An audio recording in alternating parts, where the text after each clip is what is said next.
Well, Erin Bates is here to tell us more about what happened at the hearings. Erin, let's start with the demeanor of everybody in that room, because it was something that we were all waiting to hear. Mcebisi Jonas and his shocking revelations. Well, I couldn't keep tabs on all the people in the room. You know, there were tens and tens of people, but certainly gasps and even some tears at moments during his testimony today. The gasps happened during allegations about the Hawks deciding to really kill an investigation into this meeting of the 23rd of October 2015, when he says he was offered 600,000 rand in cash and the job as finance minister by the Guptas. And then also when he spoke about refusing that and reading his media statement of March 2016, where Jonas underlined what he says are his reasons for not taking that very delicious, very sort of appealing offer from the Guptas. Him saying that he had a responsibility to the people of this country, that he made an oath as an MP and he wasn't going to betray all of that to people he basically says are responsible for state capture. His portrayal of that meeting, I heard him say that he walked in and they didn't even greet him, they just started talking to him. It painted a picture of a family that knew it had power.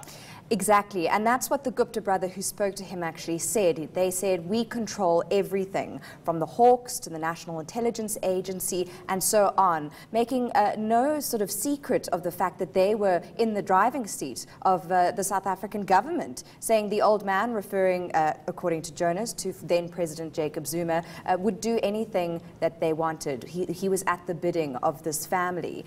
And astounding to hear him go through the details of the tactics of the Gupta brother. For example, the Gupta brother starting out saying, oh, we hear that the old man really likes you, but by the way, we've also been monitoring people really close to you, and we have a lot of power. Do you know who you're dealing with? Threatening him with a failed political career and even death if he didn't do what they wanted, and then disclose any of the details of that meeting. So it gives you a sense on his version of the character of the kind of person he was dealing with during that meeting. Duduzane Zuma was also present at, along with Fana Hlongwane.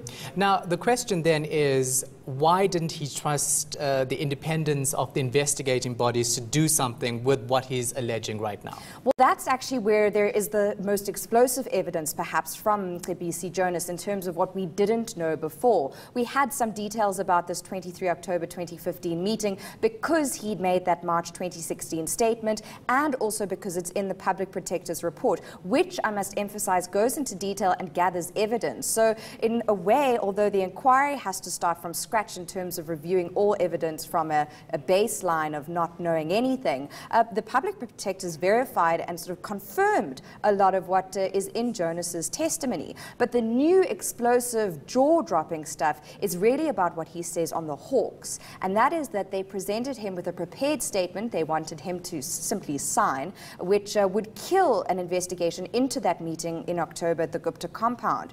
And think about that. I think it's easy to forget what that means. That means that the sort of, you know, stealthy crime-fighting agency of the South African state, the Hawks, you know, even just that symbol gives you an idea of what you're expecting. This sort of, you know, really predatory, strong, powerful, flying figure was involved in trying to kill an investigation into a family that Mcebisi Jonas says was buying ministers. And that's absolutely shocking. And what's more shocking is a report from Times Live that the Major General who was on Mcebisi Jonas's version involved in that meeting and setting up that statement, which he did not sign, still works at the Hawks today. So that just gives you a sense of how compromised the bodies of the state, the crime-fighting arms of the state were at the time that this meeting is said to have happened. Yeah, it's absolutely shocking. Very quickly, who's next and what can we expect?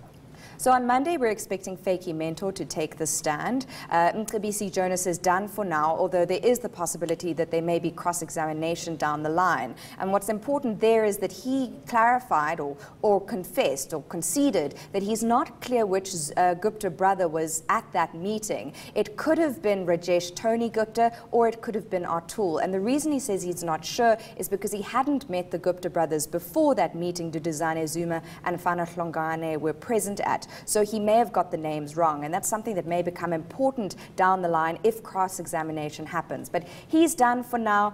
Fakey Mentor is on the stand on Monday, and we may well see more fireworks coming out of these public hearings then. Yeah, we're definitely going to get more fireworks from her. Thanks so much for that. Appreciate it. Erin Bates, our reporter, tracking the state capture inquiry.